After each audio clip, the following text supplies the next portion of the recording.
Hey guys, how's it going? MasterBucks here. Welcome to another FIFA 18 career mode video, and today, this is the big one. We are going for the two best players in world football and the highest rated players in FIFA. They are, of course, Lionel Messi and Cristiano Ronaldo. How can we sign both Messi and Ronaldo in FIFA 18? Well, we're going to try to attempt it, and of course, in my opinion, there was only one team to really try to do this with, and that is the team with the highest budget in FIFA 18. If you didn't already know, I did make a career mode budgets video going over the highest or top 10 highest budgets, and Manchester United was the team that does have the highest budget. So it's going to be the easiest or most realistic shot that we have of being able to get both Messi and Ronaldo in the same team. Now, keep in mind as well, I'm only going to try to sign these two players in the first window. I'm going to have to obviously sell off a bunch of players in order to make it happen. So we will see. First up, I'm going to go with Lionel Messi. He does have quite a significant release clause, but as you're about to see, we can approach to buy him, and we are going to go straight into negotiations with, of course, the manager of Barcelona, because apparently they don't mind trying to negotiate for him. I'm not sure if that's going to be the case with Ronaldo, or if we're going to have to try to activate his release clause, because both of the two players do. But as you can see, pretty much both of their release clauses are nearly double their actual value. So we would like to try to save as much cash as possible. Immediately though, starting off with Messi, going straight into his straight into the negotiations for him, we can see that his current value is £92.5 million.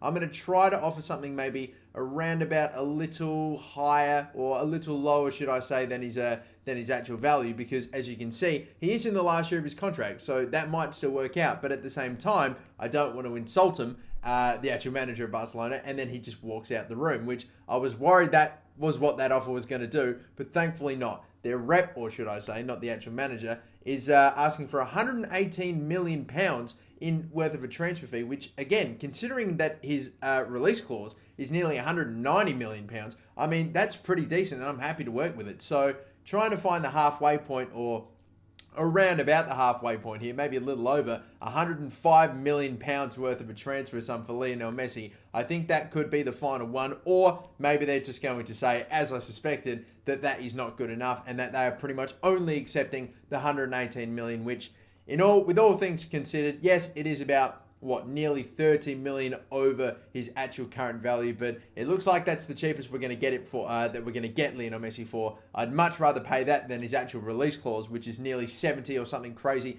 million more. So that was that. We then officially moved on to the next stage of negotiations, which is actually sitting down with Lionel Messi and his agent to discuss a contract, his value, or should I say his wage, and everything like that. Of course, it's interesting to see all the different things that a player wants every single time, like, of course, squad role and length of the contract, not necessarily. Those are all things that we've been able to do in the future, or things that we've been able to do in the past quite often. But the things like, you never really know what sort of incentives or bonuses they're going to ask for, like whether it be appearances, a certain amount of appearances, or a certain amount of goals that a player scores in a season. So we will see how that turns out. But I was obviously going to offer the pretty much highest rated, or second highest rated player in the game, should be highest rated, but that's a controversial topic that we don't have to get into, a crucial squad role. He was obviously going to get one, being the highest rated player in the team.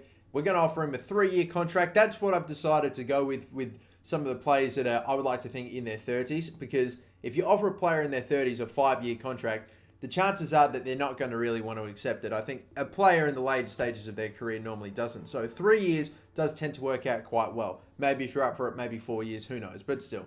Anyways, you can see Messi and his agent aren't after a release clause. And again, since this is just a quick little video to see how we can sign Messi in career mode, we're not going to even bother. And like I said, remember what we were talking about with the signing bonuses and the other incentives, like scoring a certain amount of goals per season. Well, he wants £7 million for if he scores 10 goals. Mate, it's Lionel Messi. He's going to score 10 goals in a season, so he's just going to bag an easy $7 million, but stuff it. Again, I don't want to get too bogged down in the contract negotiations. Let's just get it done, and let's sign Lionel Messi. So that is one down. Now we get to move on to the next one. Cristiano Ronaldo, 2 whole years older. His release clause is a little less than Messi's, but at the same time, he's probably gonna end up costing me a hell of a lot more, because as you're about to see, as you can see, as we go to approach to buy, they are not willing to negotiate for Cristiano Ronaldo, and the only way that we can get him is to activate his release clause of £172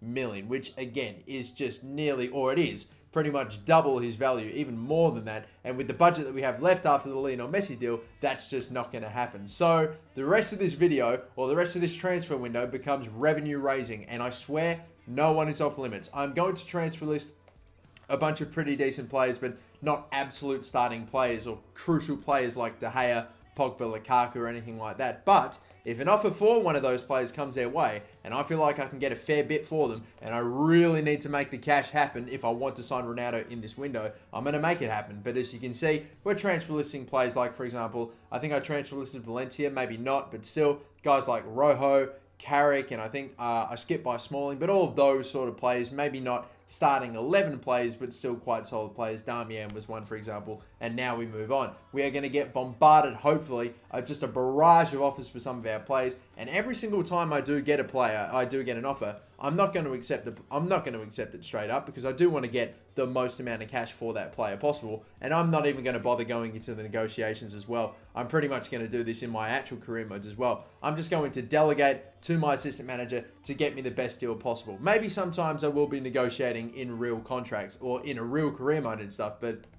with that said, like I say, they are quite time consuming, and of course, this can happen from time to time. Broken down negotiations for Luke Shaw, which sucks, which means in the end, we don't get to sell Luke Shaw to Leipzig at all. But hopefully, we get another offer down the track. As a matter of fact, I'm pretty confident that we actually do. But still moving on once again, just delegating. This time we could get a hell of a lot for Bailly. And guess who's coming in for him? Only Manchester City, our rivals. So I'm not too sure about this contract. I'm not too sure. I don't feel too prideful about selling him off to a rival. But still, we need the money, and we are going for quite a decent player in Cristiano Ronaldo, of course. So we're going to need the cash. So on top of that, we're bringing in a solid amount here. Nearly 60 million just for Eric Bailly alone. And yeah, sure, he's going to Man City, but still, that's put a huge dent into our little into the fee that we're trying to achieve here, or into the budget that we're trying to raise to actually get Cristiano Ronaldo. Moving on once again, more players like, for example, we got Matteo Darmian, who once again Napoli have accepted, or we've come up for a fee with him there. And again, I feel like it's the sensible thing to do, always just delegating to your assistant manager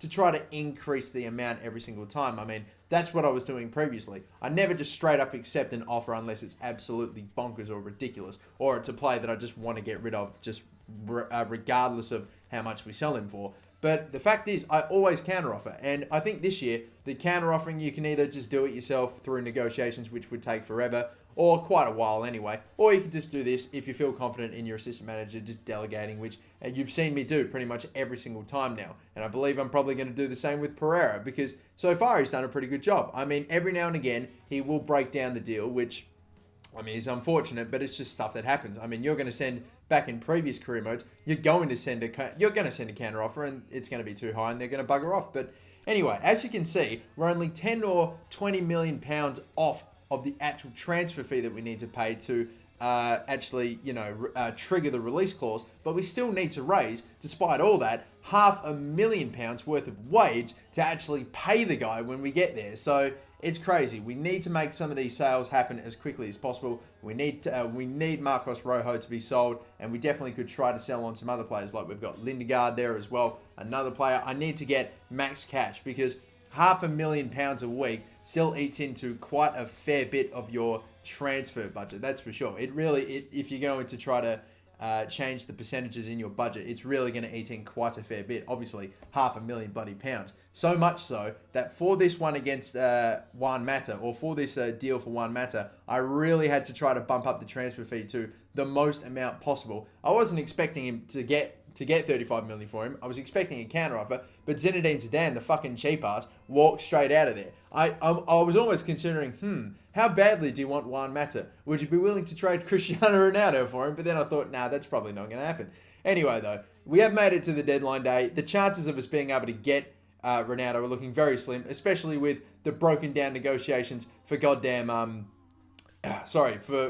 bloody Rojo. So it's not looking all too good. We still needed to raise about 20 to 30 million pounds worth, and with 2 hours left to go, I'm getting insulting bloody offers, like a loan offer for Anthony Martial. I would have very happily accepted a transfer offer for Martial, and that would have been that. We probably would have been able to raise the cash, but it just wasn't going to happen. So I just decided to bugger it. We skipped out, and I've just reset the entire career mode. Again, still we have to do revenue raising in order to actually afford Ronaldo, because even the club with the biggest budget in the game, Manchester United, right from the get-go, still doesn't have enough cash to trigger the release clause of Cristiano Ronaldo and to pay him his wages. So it's mental. But we just couldn't do it in one transfer window. I'm sure I probably could have done it in January, that is for sure. But you can see the insane amount of players that we've got to sell off in order to get just 2 players, both Messi and Ronaldo. It is crazy, but eventually we do raise the amount of cash that we needed after that final sale of Lindegaard, and we are about halfway through the first transfer window, but finally you can see it. We have around about $180 million worth of a transfer budget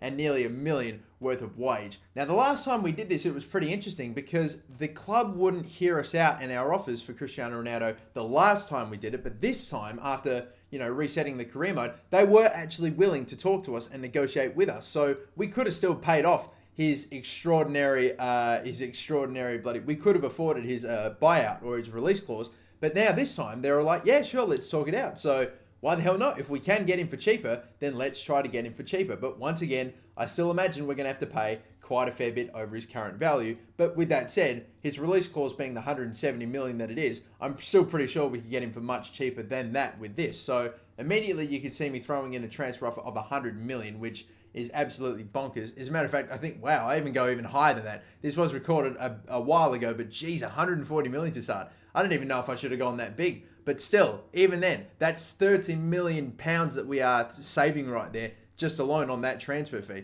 or on that transfer sum. As a matter of fact, I'm almost pretty confident that I wouldn't be surprised if they accepted it straight away, but something tells me that they still counteroffer for a crazy amount of money. I just knew that I was going to have to pay something mental. It's still 150 million, so 10 million more plus the sell-on clause, but again, not even going to worry about the sell-on clause just for this one video. But yeah, decided why not, straight up accept it. It is 20 million more than what we're going to, or 20 million less, should I say, than what I would have had to have paid for Ronaldo if we got him on the release clause. So there you go. In the end, we didn't even need to activate his release clause in order to sign Ronaldo. This time out, we just jumped into a negotiation as per usual to sign him. But now finally, the last piece of the puzzle, going into the negotiation for his contract, sitting down with his agent, and hopefully coming up with a deal that both parties are happy with. And then finally, we will have signed both Messi and Ronaldo, unfortunately not in the same window and not at the same club. It seems like a very hard thing to do, and you have to give up a shitload in order to do it.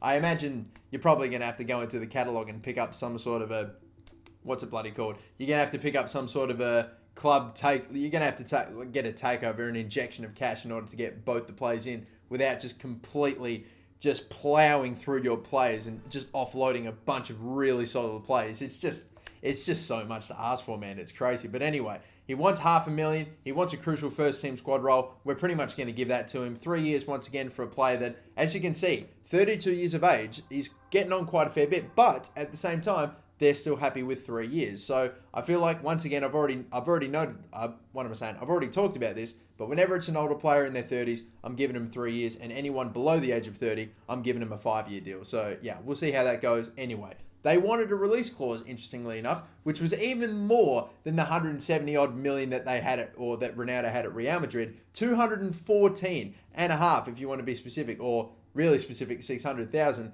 worth of a release clause, which is absolutely mental. Once again, just giving him the exact same wage that he was on at Real Madrid. I'm sure he should be able to accept that without wanting anything else, plus the signing bonus of 5 mil, which I really don't know in the grand scheme of things matters, but there you go. Ronaldo accepting his contract. Finally, we were able to get both Messi and Ronaldo to Manchester United. Unfortunately, not together.